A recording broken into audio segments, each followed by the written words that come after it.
சூப்பராக பானிபூரி, ஷேவ் பூரி, தஹி பூரிலாம் எப்படி செய்கிறதுன்னு பார்க்கலாமா? வாங்க. ஃபஸ்ட்டு ஸ்வீட் சட்னிக்கு ஒரு 15 பேரிச்சம்பழம், லைட்டாக புளி, 1 கப் தண்ணியில் ஒரு 10 நிமிஷம் வேக வைங்க. உங்களுக்கு டைம் இருந்துச்சுன்னா ஒரு 1/2 அன் ஹவர் ஊற வச்சுக்கலாம். நல்லா ஆறுனதுக்கப்புறம் மிக்ஸி ஜாரில் அதை நல்லா பேஸ்ட்டாக அரைச்சிக்கலாம். உங்களுக்கு இன்னும் ஸ்வீட்டாக வேணும்னா ஒரு 2 டேபிள் ஸ்பூன் நாட்டு சர்க்கரை சேர்த்துக்கோங்க. க்ரீன் சட்னிக்கு லைட்டாக புதினா, நிறைய கொத்தமல்லி. புதினா கம்மியாக தான் போடணும், இல்லைன்னா உங்களுக்கு புதினா ஃப்ளேவரோட தண்ணி மாதிரி இருக்கும். ஒரு 3 பச்சை மிளகா, ஒரு துண்டு இஞ்சி.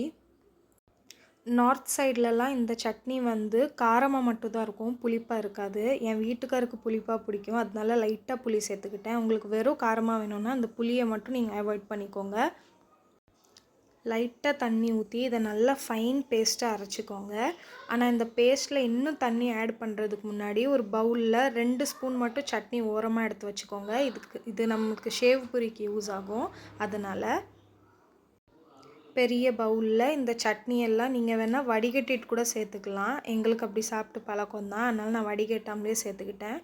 2 கப்பு நல்லா சில்லுன்னு இருக்கிற தண்ணி, 1 ஸ்பூன் ஜீரகத்தூள், 1 ஸ்பூன் சாட் மசாலா, 1 ஸ்பூன் உப்பு. சாட் மசாலா உங்கள்கிட்ட இல்லைன்னா நீங்கள் ஆம்ச்சூர் பவுடர் கூட சேர்த்துக்கலாம். அது ஒரு லைட்டாக டேங்கி டேஸ்ட் வர்றதுக்கு தான். இதில் பூந்தி சேர்த்தா கூட நல்லா தான் இருக்கும். 3 உருளைக்கிழங்க அவிச்சு மசிச்சு உப்பு, ஆனியன், கொத்தமல்லி போட்டு மிக்ஸ் பண்ணி வச்சுருக்கேன். நீங்கள் இதுலேயே சில்லி பவுடர், ஜீரக பவுடர்லாம் ஆட் பண்ணி மிக்ஸ் பண்ணி வச்சுக்கலாம், அதுவும் நல்லாயிருக்கும். பூரி இன்றைக்கி நான் கடையில் தான் வாங்கினேன். நான் யூஸ்வலாக வீட்டில் தான் செய்வேன், அதுவும் ஈஸி தான். அது இதை விட டேஸ்ட்டாக இருக்கும். நான் நெக்ஸ்ட் டைம் செய்யும்போது ஷேர் பண்ணுறேன். பானிபூரிக்கு அந்த பூரியை உடச்சிட்டு உருளைக்கிழங்கு, ஸ்வீட் சட்னி, கார சட்னி, குட்டி குட்டியாக கட் பண்ண வெங்காயத்தை சேர்த்தா இதுதான் பானிபூரி.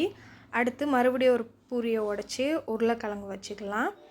வச்சுட்டு ஸ்வீட் சட்னி 1 ஸ்பூன் போட்டுட்டு தயிரில் நல்லா சுகர் ஆட் பண்ணி லஸ்ஸி மாதிரி மிக்ஸ் பண்ணி வச்சுக்கோங்க. அந்த கன்சிஸ்டன்சியில் தான் இருக்கணும். அது ஒரு 2 ஸ்பூன் போட்டு குட்டியாக கட் பண்ண வெங்காயம், நிறைய ஷேவ் போட்டிங்கன்னா அதுதான் தஹி பூரி. இந்த 2 சட்னி மட்டும் செஞ்சுட்டு நம்ம இதில் நிறைய பூரி ட்ரை பண்ணலாம். மறுபடி இன்னொரு பூரி எடுத்து உருளைக்கிழங்கு உள்ள ஸ்டஃப் பண்ணிவிட்டு நம்ம தனியாக எடுத்து வச்சோம்ல அந்த green chutney 1 teaspoon, sweet chutney 2 teaspoon. இது லைட்டாக ஸ்வீட் அதிகமாக இருக்கணும். இதில் குட்டியாக கட் பண்ண வெங்காயம், அப்புறம் குட்டியாக கட் பண்ண தக்காளி. இந்த ஷேவ் பூரிக்கு தக்காளி நீங்கள் ஆட் பண்ணுங்கள், நல்லாயிருக்கும். இதுலேயும் நல்லா நிறைய மிக்சர் போட்டு சாப்பிட்டா இதுதான் ஷேவ் பூரி. நார்த்தில் பானிபூரி சாப்பிட்ட போனால் இது நம்மளுக்கு ஃபினிஷிங் டச்சாக கொடுப்பாங்க. இதுக்கு பேர் சுக்கா பூரி. பூரியில் உருளைக்கிழங்கு வச்சுட்டு எந்த சட்னியும் போடக்கூடாது, வெறும் சாட் மசாலா, ஆனியன் ஷேவ் போட்டால் சுக்கா பூரி ரெடி.